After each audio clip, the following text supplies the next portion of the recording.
Okay guys, today we're going to be taking a look at how to tie the Cosmic Brownie. The Cosmic Brownie is just a really nice little articulated pattern. It's not a huge fly, it's not a big fly.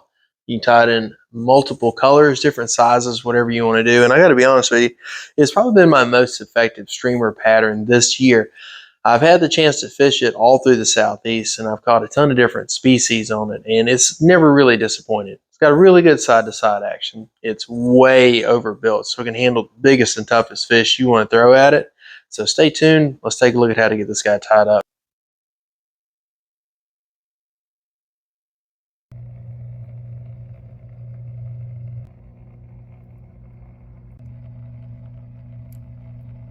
All right, guys, we're going to tie this first part of the fly with a SL12S from Gamakatsu. This is a fairly heavy shank hook, and I'm doing this because, not because I think that what I'm going after has to have such a heavy gauge in the wire. I'm doing it because I like the additional weight. Helps the fly get down a little bit faster without having to add additional weight to what we're doing. The next thing we're going to do, we're going to be adding some flash to the fly, and to do this I'm going to be using a 3-inch EP sparkle dub, or not sparkle dub, the sparkle brush, my bad guys. And I'm going to take this guy, tie it on the back,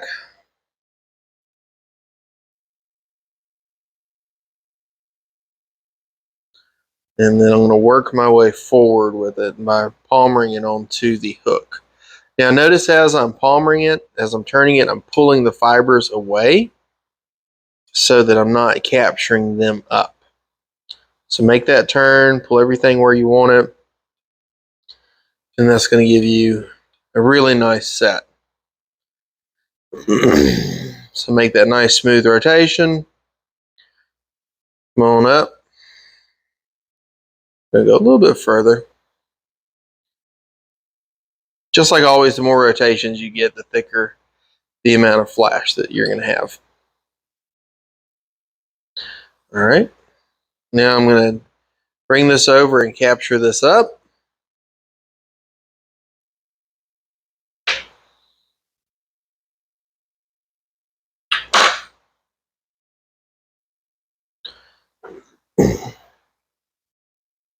All right, and before I get going any further, I'm going to take a dubbing brush.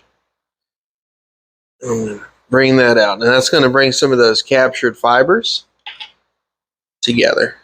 And I'm going to tie this back some, and by tying it back, it's going to give me room for my next step, but also it's going to kind of thicken the amount of fiber I have for obvious reasons.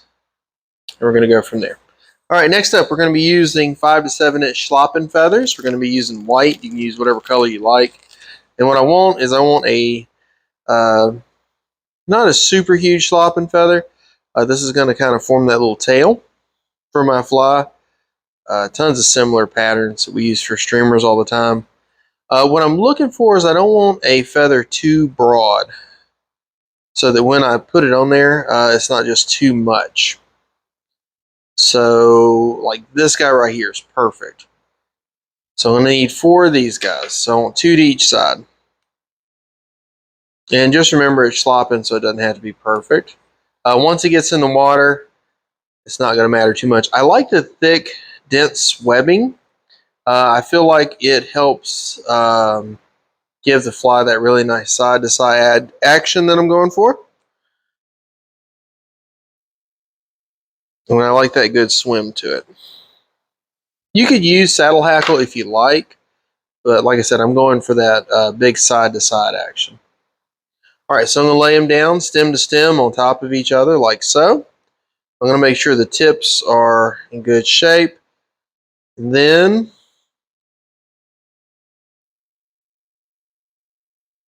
we're going to pluck this guy, get what we need. Just that. I'm going to lay it down. And just remember when you're putting on your hackle, guys, loose wraps. And then you can do tight wraps. If you do loose wraps first, it's going to hold that where you want it. Looks like I caught that wire from that brush. It's part of it.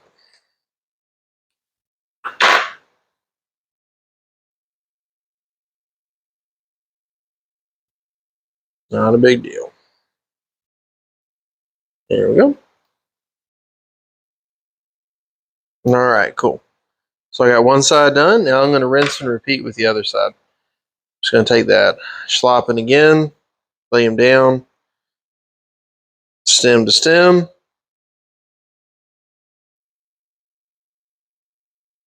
Pluck off what I don't need. Trim up my feather. All right, and then lay it down, and I'm making sure they're basically the exact same length. And look, loose wrap, loose wrap, loose wrap. You just want to keep up with those loose wraps, and then you can tighten down. And by doing that, it prevents that twist. And boom. Got that nice tail. All right. These guys, all right. So you see how this got turned? Not a big deal. What I'm going to do with him, for this particular feather, I'm going to take it, I'm going to flip it over. So I'm going to undo this.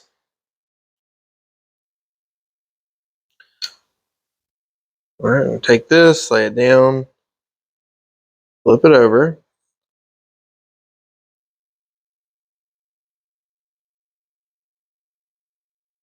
One, two, three, four, five.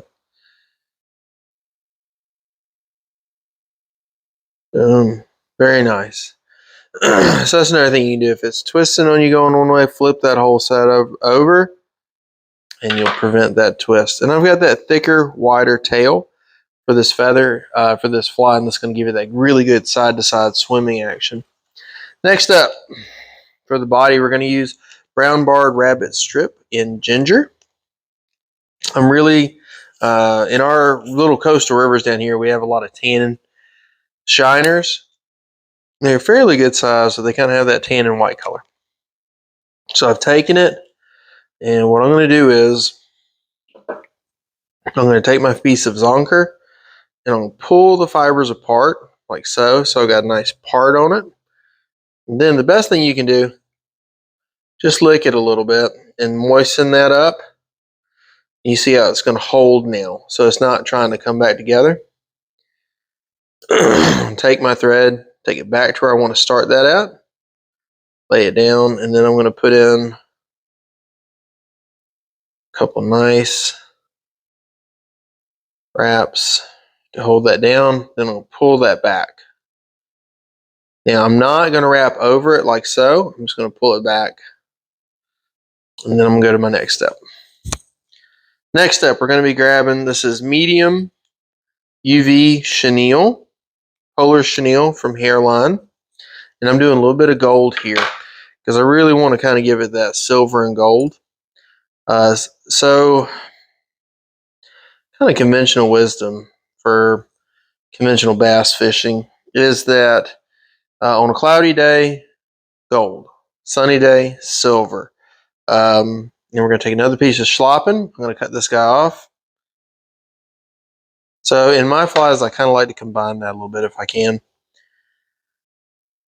And that way I've got elements of both in there, but without it being too overwhelming. I'm going to take this guy, tie in the tip,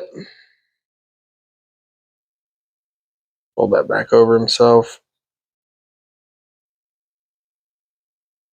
All right, now I'm going to take my Schlapen and I'm going to take my medium UV chenille, UV Polar Chenille. I'm going to lay them together, stack them together like so. And then I'm going to grab my balloon dubbing spinner, flip it together, lay it on its side, and twist like so. Then I'm going to take my dubbing brush and I'm going to brush this out because otherwise you'll get all those fibers from the feather hung up in there. We only got to twist it up a couple times. And just make sure you got this brushed out real nice. Then we're going to go around just like we did earlier. As I make that rotation, I'm going to pull everything back. And I'm going to try diligently to not capture the material underneath itself. We're going to continue to do this.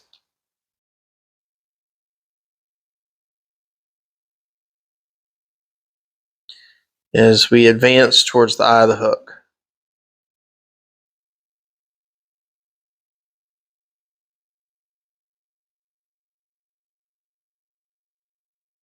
Try not to pull this back. Or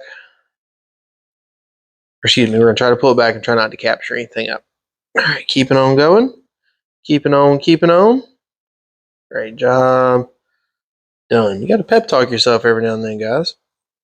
A little pep talk never hurt anybody. Doing so good, buddy. Oh, thank you. All right. Capture that up. Trim this off. Hopefully not cut our thread. Hey, we did it. All right, we're going to set this down in the waste bin.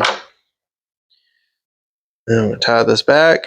Give us a nice, clean eye of the hook to work with. All right, now, just like we did earlier, we're going to take that dubbing brush, brush this out.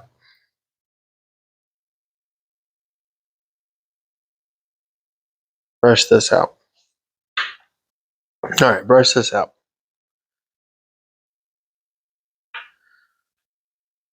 All right, now, once I've done that, I'm going to take these fibers, push them down, part them out, bring that together. Now I'm going to lay this down over the top, and I don't want too much. So you see I've parted it over again. Loop over, and I'm going to take a couple quick wraps to capture everything together, and then I'll trim off the excess.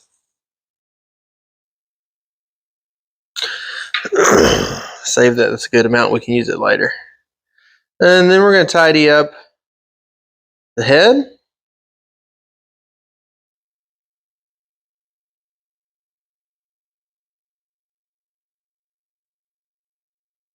Very nice. Okay, so right now my rabbit strip is longer than I want it to be.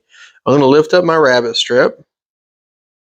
I'm going to take my pocket knife or razor blade, whatever you got handy, and cut it at an angle. Cut from the bottom. And the reason we're going to do this is because if we just cut it with scissors, you'll make a bad hard end to what we're doing. And now it doesn't go near as far back, and it has that nice taper. All right, let's tie this guy off, loon it up, and move to the next step of the fly. So we're going to take it. I'm going to knock off 2 double half hitches real fast. 1, 2. Looking good. Do it again. 1, 2. Very nice. And done. Trim off the excess. And again, it doesn't matter if you use a nail knot, if you use half hitches, or whatever you do. Honest to goodness, what's going to hold this guy where you want it to be is going to be the head cement you're choosing. We're going to be using Loon Flow. I used to be a big proponent of using the Loon Thin for just about everything, but man, I tell you what, I've found that the Loon Flow has got to be about the most useful thing in the Loon lineup. Soaks into the thread really nicely. I'm going to show you guys a really cool trick for your eyes.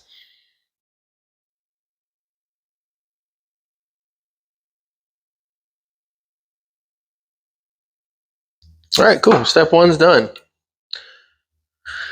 All right, next step. We're going to move to a size 1 SL12S.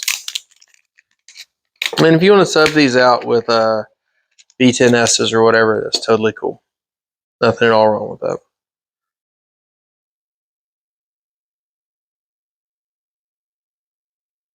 Cool. All right.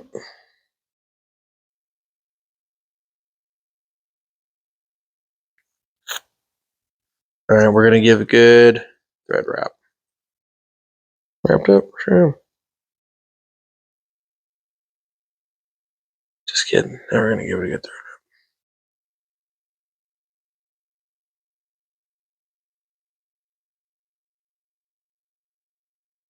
All right, all done. Okay, now we're going to take and we're going to put these guys together. And what I'm going to be using is tieable stainless steel leader. This is the kind we carry here from Cortland. I really like this stuff. Take our wire cutters, clip that puppy off.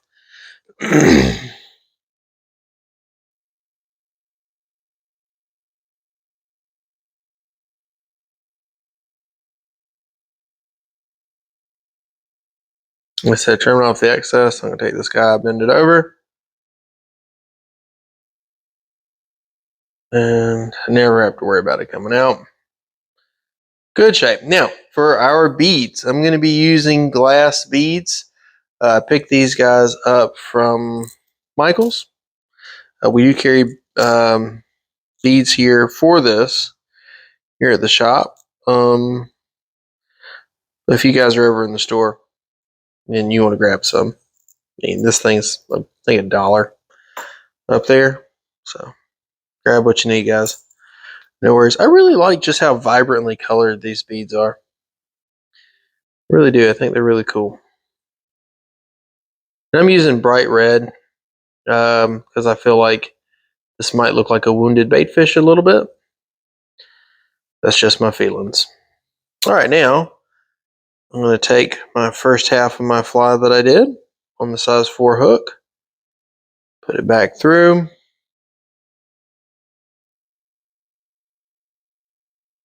I want to make sure this loop is staying where I want it.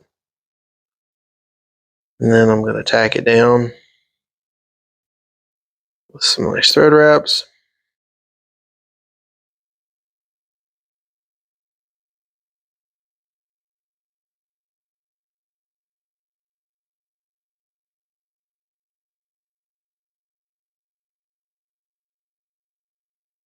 Just like last time, I'm going to take it and fold it back. And then I'll trim off the excess. And we're going to use a pair of wire dikes to do that, or flush cuts.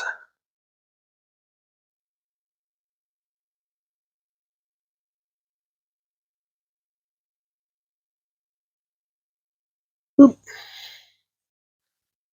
Looking good.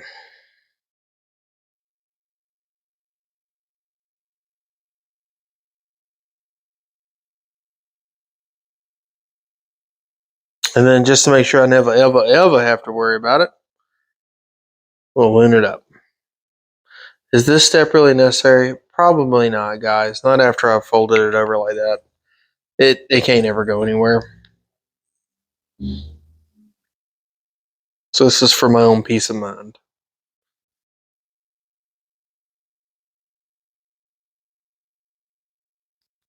All right.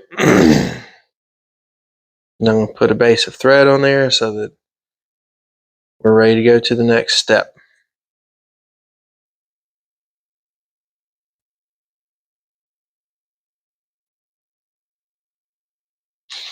All right, for our next step, we're going to be using blood quill marabou. Probably 3 pieces of it. That's generally what I go with. And we're just going to go with 3 nice pieces of blood quill. Doesn't have to be anything crazy. All right, so first what I'm going to do is I'm going to bring it down until I get to that little bit. I just want to be able to bridge that connection. I don't want too much. I want it to breathe. Marabou works best when it's allowed to breathe, I feel like. And what I'm going to do is I'm going to kind of go around with it.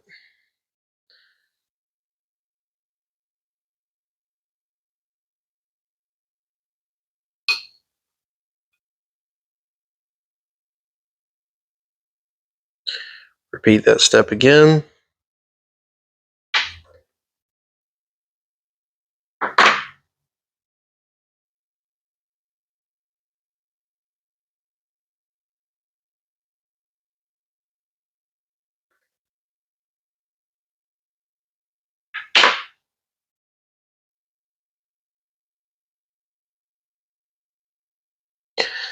And we'll repeat it one last time.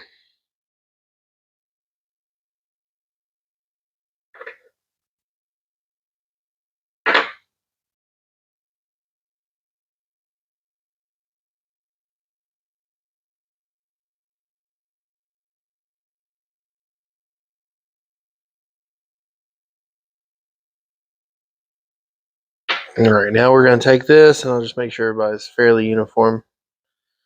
And we should be looking pretty good. Nice. All right, so we got a nice little connection, not too much. I kind of like this swing action, so I don't want I don't want an overwhelming amount of material there. We're going to repeat what we did last time. Remember that piece I said hold on to it, we're going to use it? Oh, I wasn't joking. So we're going to take this guy, lay it down. We're going to stretch those fibers out. Same trick as we did last time, just moisten the fibers on the top of that rabbit strip. Put a couple of good twists of thread in. Get to hold that spot. And we'll come on forward with it. And we're going to do the same thing we did last time. We're going to grab the the medium UV Polar Chenille in gold. Pull off a little length of it. Tie that puppy on.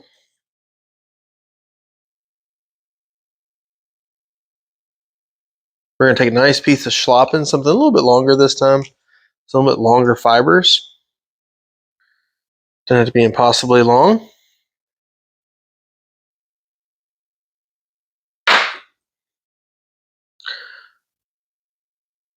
I like to go ahead and pull the fiber back so I know about where I'm at as far as the length of my webbing is concerned. So I know what I'm going to be working with. And then we'll take this guy, trim off the excess. And we're going to do exactly what we did a minute ago at the other part of the first section of the fly. Lay these down on top of each other.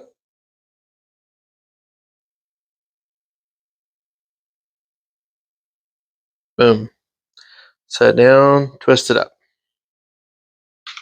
Only do a couple of little quick wraps. And we want to make sure that we're brushing this guy out. You see we've got really long webbing this time. And that, again, is going to help us have that nice clean transition. We want the front part of the fly to be obviously wider than the back. That's going to give it that good swimming action we're looking for. And we got that nice combo of silver and gold coming on around. And just remember, guys, it's so important that we take these fibers, pull them back. We don't want to capture this underneath itself. Pulling these fibers back, make sure I'm not wrapping my hard work on top of itself. Pulling these other fibers on this little loop I've made back so they're not being captured up. We're going to continue on. Now, we're not going to advance this as far as we did the last one to the eye. Reason being, we got other plans for that surface space up there. Now I'm going to come up here, tie this guy off.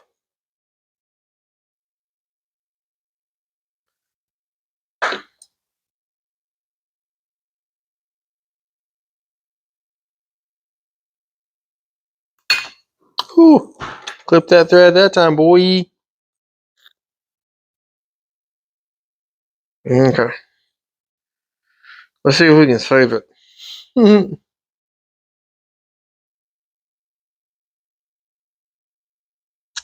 Might can. Maybe. Can we do it? Can we do it this time? Can we save it? Don't have anything really excess to cut off. Alright. Now we're going to take the brush. Ooh. Well, this is going okay. Not too bad.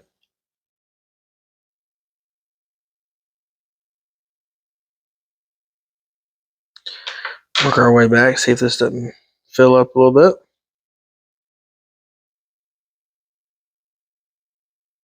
Okay, alright. Looks like this is savable, guys. All right, now we're going to take that Zonker strip. Remember what we did last time? We're parting that down, getting that all out of the way. Bringing our Zonker strip down. Laying it down. We're going to take a couple wraps, capture this guy up.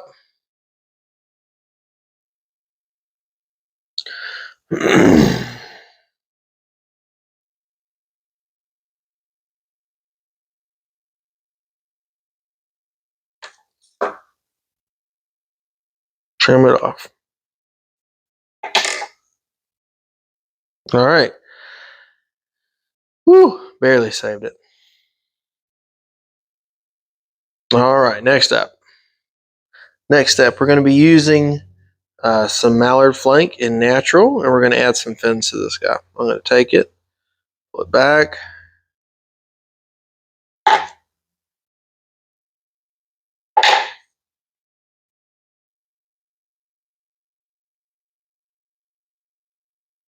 I want these to flare outward. So I'm going to lay them down on top, like so. Capture them up again, a couple loose wraps. And bam, there we go. And then we're going to trim off our excess, and we're going to do the same thing on the other side now.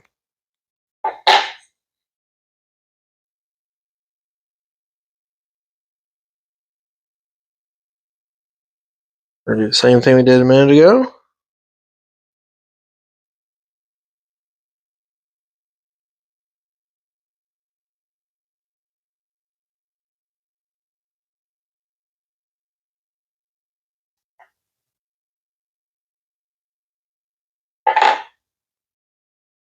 Okay, lay that guy down.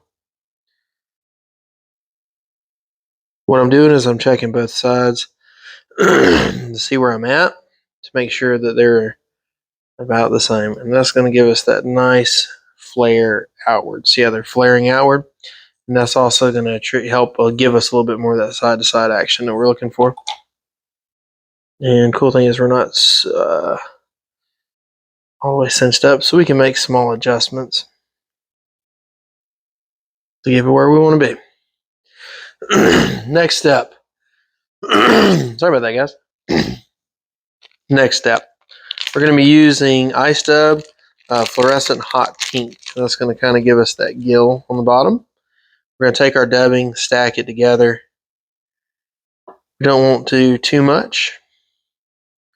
This is going to kind of give us that nice throat, that nice gill. Take it, cinch it down, fold it over.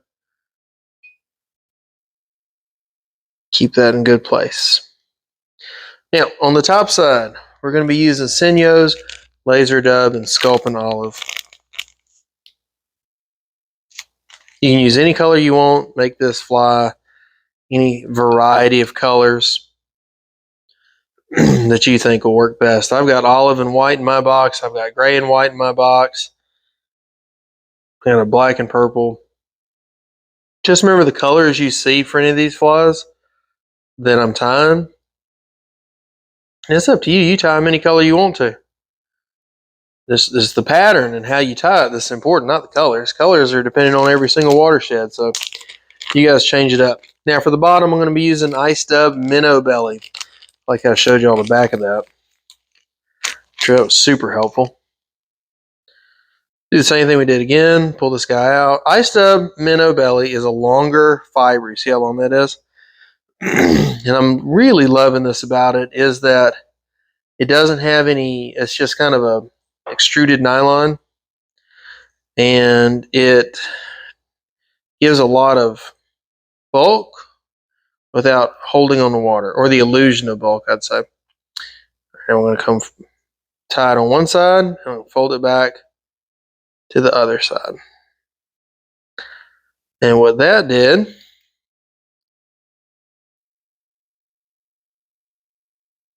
see my thread slipping?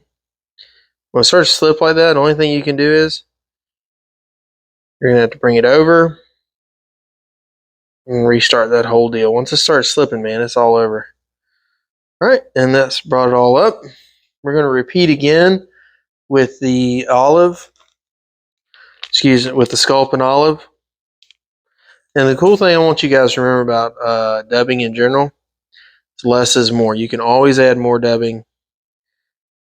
Always add more dubbing. But taking it away once you've got it on there, it's really not too much of an option.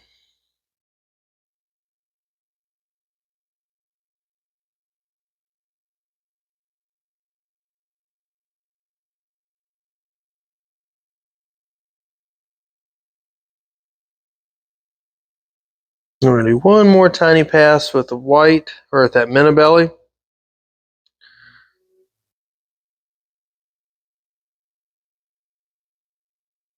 More little pass.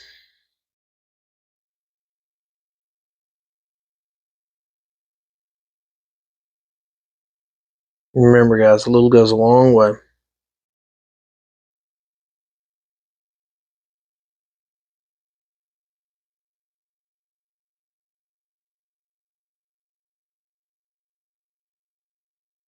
Boom. I love it. Okay, now I'm going to tie this off, and for me, I like to use, again, 2 double half hitches. You can use whatever the heck you want. It don't matter. You can use whip finish. You can use super glue. I don't care. Whatever works for you guys. It doesn't matter. It doesn't make a bit of difference.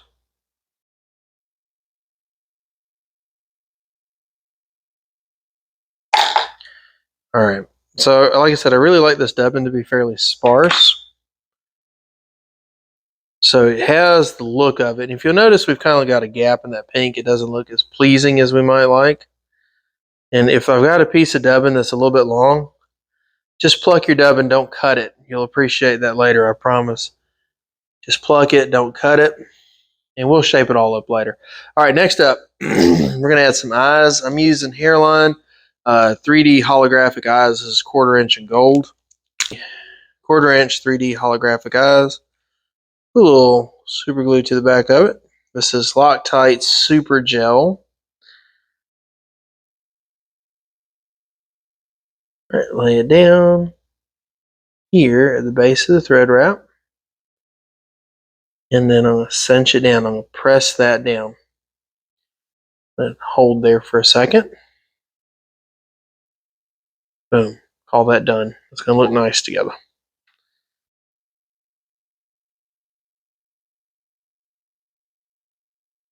All right, and we're going to do the same thing on the other side now. Flip it over. Grab that eyeball. Try not to glue your fingers together best you can. No promises, guys. Things happen. Just a little dab will do. And I'm setting it at the base of my thread wrap, the edge on the base of my thread wrap, and then I'm pressing down. I'm going to check with both, look at it on both sides, then I'm going to press it and hold it in that position. And that's going to hopefully keep our fly eyes looking the same on both sides. All right, looking good. Now I'm going to brush this guy out because he's a handsome fella or lovely lady, whatever. And then I'm going to take our flow. Now, this is kind of what I was talking about when I talked about how useful this is. This is really going to do a great job of helping these eyes stay where I want them after the fish have hit it. So I'm going to take it and I'm putting a dollop of loon and I'm pushing it down. If you'll notice, I'm taking it and I'm pushing it down into the fiber in each direction. Okay. Then I'm going to use the UV light. Lock that down. And we're going to do the same thing on the other side now.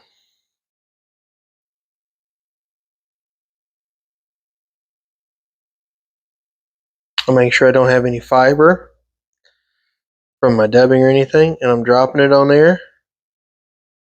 I'm laying my eyes flat so that the loon is naturally going to flow off into the material. Do it in every direction. Bridging up on the eye of the hook.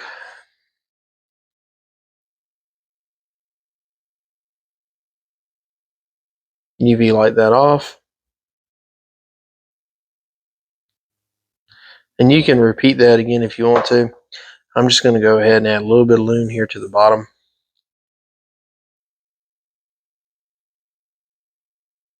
My thread wraps.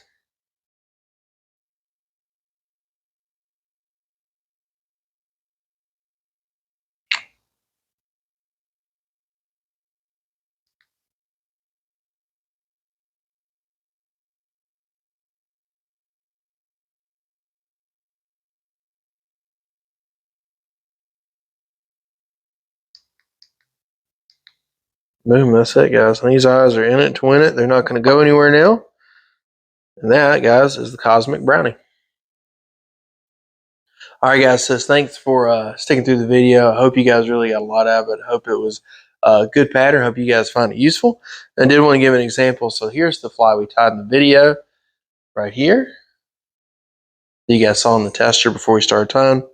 And then this is a upsized version of that same fly. So you can definitely bring it on up, make it a lot bigger, change up what you're doing.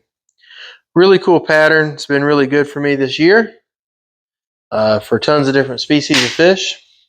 I hope it works as well for you guys as it did for me. If you have any questions, feel free to leave them in the comments, and feel free to stop by the store anytime you like. We're in Daphne, Alabama. And just like always, guys, see you on the water.